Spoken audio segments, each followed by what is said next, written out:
سمجھ آئی بات؟ نہیں سمجھ آئی؟ نہیں سمجھ آئی؟ اب آگے سنیں، شاید یہاں پر سنیں گے تو سمجھ آ جائے گی بات۔ یہ میرے ہاتھ میں مولانا حفظ الرحمان سیو ہاروی رحمۃ اللہ علیہ کی کتاب ہے، قصص القرآن، انبیاء کی زندگی پر۔ یہ ایک ایسی کتاب ہے کہ حقیقت یہ ہے کہ علماء کا فیصلہ یہ ہے کہ کسی بھی واقعے میں حضرت نے ملاوٹ نہیں ہونے دی۔ حتیٰ کہ مفتی تقی عثمانی صاحب نے لکھا ہے کہ یہ ایسی کتاب ہے کہ اگر اردو زبان اس پر ناز کرے تو بجا ہے۔ یہ یعنی یاد رکھیں کہ اہل فن کی سند ہوا کرتی ہے، باقی کا نہیں، باقی کا میرے جیسوں کا کیا اعتبار ہے۔ اہل فن ہی جب تصدیق کرے تو پھر وہ معنی ہوا کرتا ہے۔ یہ بات تو عام ہے نا، ہے یا نہیں؟ اب اس میں ایک چیز یہ سننے سے پہلے وہ سنیں جو علامہ خالد محمود صاحب نے وہاں لکھی ہے، اس کی وضاحت سنیں چونکہ ان کو سمجھ نہیں آئی۔ وہ ایک لفظ ایسا ہوتا ہے کہ سامنے والا کچھ کہتا ہے، میں کچھ سمجھ لیتا ہوں۔ ضروری نہیں ہے کہ کہنے والے کا وہی معنی مراد ہو جو میری ہے، جو میں سمجھا ہوں، لیکن حکمت کے تحت وہ کلام اس طرح استعمال کرتے ہیں کہ اس کے دو رخ ہوتے ہیں۔ ایک معنی ہوتا ہے قریبہ، ایک ہوتا ہے بعیدہ۔ میں نے بعیدہ لیا، وہ قریبہ لے رہا ہے تو وہ جانے۔ نہیں سمجھ آئی؟ اگلی بات سنیں پھر اور بات کھل جائے گی۔ مثلا قاسم العلوم والخیرات، مولانا محمد قاسم نانوتوی رحمۃ اللہ علیہ، ذرا واقعے کی روشنی میں اس واقعے کو سمجھیں۔ حضرت کے خلاف گرفتاری کا وارنٹ جاری ہوا، پولیس والے آئے، حضرت نانوتوی رحمۃ اللہ علیہ بیٹھے تھے مسجد میں، وہ آ گئے کہ جی اچھا، اتفاق سے جو آئے وہ سپاہی، وہ حضرت رحمۃ اللہ علیہ کو چہرے سے نہیں پہچانتے تھے، نام سن رکھا تھا۔ علماء نے لکھا ہے حضرت کی سیرت میں، جب وہ قریب آئے حضرت ہی سے پوچھنے لگے کہ جی مولوی قاسم صاحب کہاں ہیں؟ حضرت رحمۃ اللہ علیہ جہاں کھڑے تھے وہاں سے تھوڑے سے سرک گئے، فرمانے لگے ابھی تو یہیں تھے۔ نہیں سمجھ آئی ہے؟ یہ جھوٹ ہے، یہ جھوٹ ہے۔ وہ اپنی جگہ سے تو ہٹ گئے تھے، اور کیا فرمایا؟ یہ بھی نہیں فرمایا کہ وہاں تھے، فرمایا ابھی تو یہیں تھے۔ وہ لوگ یہ سمجھے کہ شاید پہلے یہیں تھے اب چلے گئے، حضرت نے نہیں فرمایا، وہ تو اپنے ذہن سے سمجھے، وہ چلے، وہ واپس حضرت کو چھوڑ کر چلے گئے۔ علماء نے لکھا ہے اس کو اصطلاح میں کہا جاتا ہے توریہ فی الکلام، کہ معنی بعیدہ آپ کہو، وہ اس قریب والا لے لے، وہ جانے۔ بات سمجھ آئی یا نہیں سمجھ آئی؟ متشابہات کو محکمات کے تابع لایا جاتا ہے۔ ہاں یہ یاد رکھیں، متشابہات محکمات کے نور میں ہی حل ہوتی ہیں۔ حضرت ابراہیم، یہاں تک بات سمجھ میں آئی ہے؟ اب یہ بات سنیں، حضرت ابراہیم علیہ السلام سے جب پوچھا گیا کہ کیا یہ آپ نے کیا ہے، اور دوسرا جو حضرت ابراہیم سے پوچھا گیا کہ آپ ہمارے ساتھ چلیں، حضرت ابراہیم علیہ السلام نے فرمایا انی سقیم، کہ میں بیمار ہوں، میں نہیں جاتا۔ اب سنیے، علماء نے بڑی عجیب بات لکھی ہے، کیا کوئی شخص یہ ثابت کر سکتا ہے کہ اس وقت حضرت ابراہیم بیمار نہیں تھے؟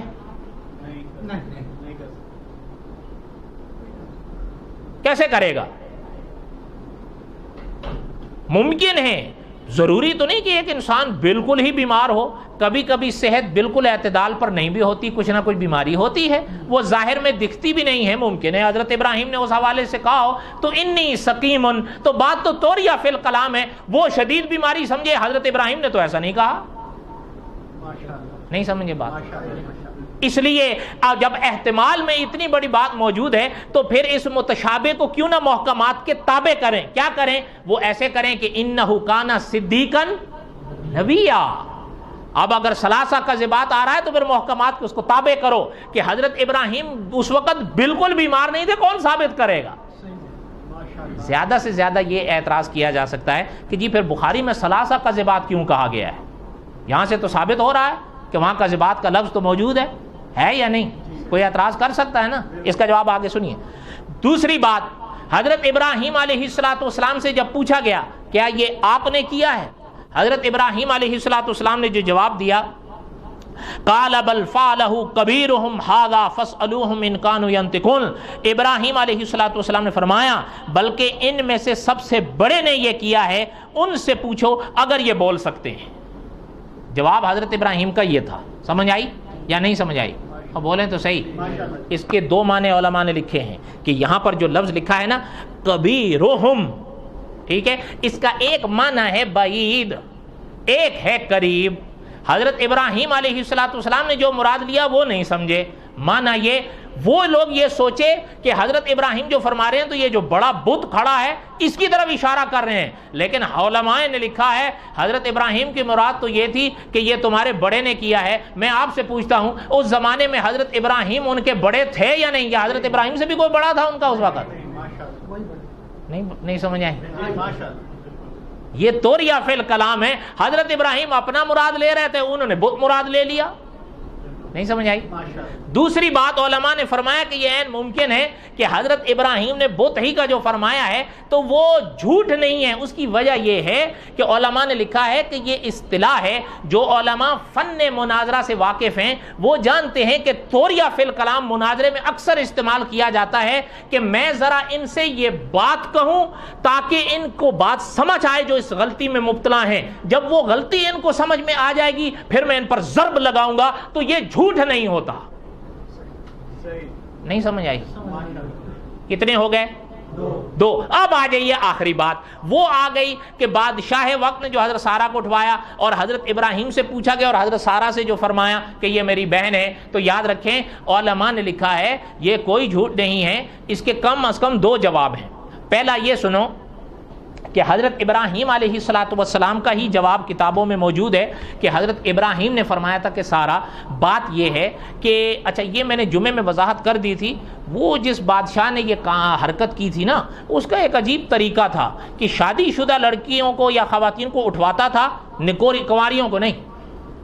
اس کی وضاحت میں نے اس جمعے میں کر دی ہے، یہ کتابوں میں ملتا ہے باقاعدہ. اللہ جانے اس کے دماغ میں کیا تھا، کچھ اشارہ تو میں نے اس جمعے والے میں کیا تھا. بہرحال وہ بھی ایک قیاس والی بات ہے جو علماء نے لکھی ہے، واللہ عالم بحقیقت الحال، چونکہ صدیاں گزر گئی ہیں. اب یہ وضاحت نہیں ملتی کہ وہ ایسا کیوں کرتا تھا. آپ اور ہم حیران ضرور ہوتے ہیں. کیوں؟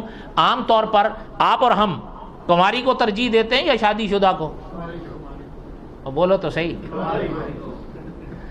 اس لیے وہ حیرانگی تو ہوتی ہے، پتہ نہیں خدا جانے وہ کیا اس کے ذہن میں تھا، کیا گندے خیالات تھے، اللہ ہی بہتر جانے. اچھا اب اس میں حضرت ابراہیم کا جواب ملتا ہے کتابوں میں کہ حضرت ابراہیم علیہ السلام نے فرمایا تھا کہ سارا بات یہ ہے کہ اس موقع پر جس علاقے میں جس وادی میں آپ کھڑے ہیں میں کھڑا ہوں، سوائے آپ کے اور میرے کوئی مسلمان نہیں ہے، تو آپ کی اور میری دینی اخوت موجود ہے. میں نے اسی نسبت سے کہا ہے. نہیں سمجھ آئی؟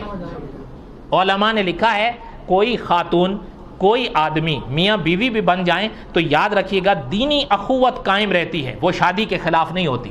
کیوں؟ نہیں سمجھ آئی؟ قرآن پاک اور حدیث میں ہے کہ نہیں مسلمان کا بھائی ہے یا نہیں؟ نہیں ہے. تو عام طور پر ان فرامین میں خواتین تابعی تو ہوتی ہیں، اور کیا ہوتا ہے. پھر دوسری بات علماء نے لکھا، یاد رکھیں، ایک ہے مادہ بعیدہ، دوسرا ہے مادہ قریبہ. مادہ قریبہ کے لحاظ سے ہر لڑکا ہر لڑکی جو میاں بیوی بنتے ہیں وہ بہن بھائی نہیں ہوتے، لیکن مادہ بعیدہ دیکھا جائے تو بہن بھائی ہوتے ہیں، کیونکہ دراصل اولاد ہیں حضرت آدم اور حضرت حوا کی.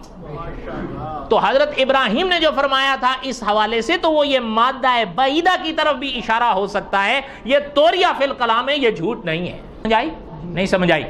خلاصہ علامہ خالد محمود صاحب علیہ ہے کہ وذکر فی الکتاب ابراہیم انہ کان صدیقا نبیا، کہ متشابہات کو پھر محکمات کے تابع ہی لایا جائے گا کہ خدا کے نبی بڑے سچے تھے. خدا کے نبی یعنی سچ سچے ہوتے ہیں، جھوٹ اور خدا کے نبی ایک جگہ جمع نہیں ہو سکتے. یہاں تک بات ساری سمجھ آ گئی ہے نہیں سمجھ آئی ہے؟ اس لیے ثلاثہ کذبات کو کبھی بھی ظاہر پر نہ رکھا جائے، یا تو تعویل کریں یا پھر یہ معنی بھی ہے جو حضرت حفظ الرحمن سے وہاروی رحمۃ اللہ نے پیش کیا، پہلا ہو یا دوسرا ہو. معنی یہ ہے عصمت انبیاء کہ خدا کے نبی معصوم عن الخطا ہیں، یہ عقیدہ کسی طور پہ ٹوٹنے نہ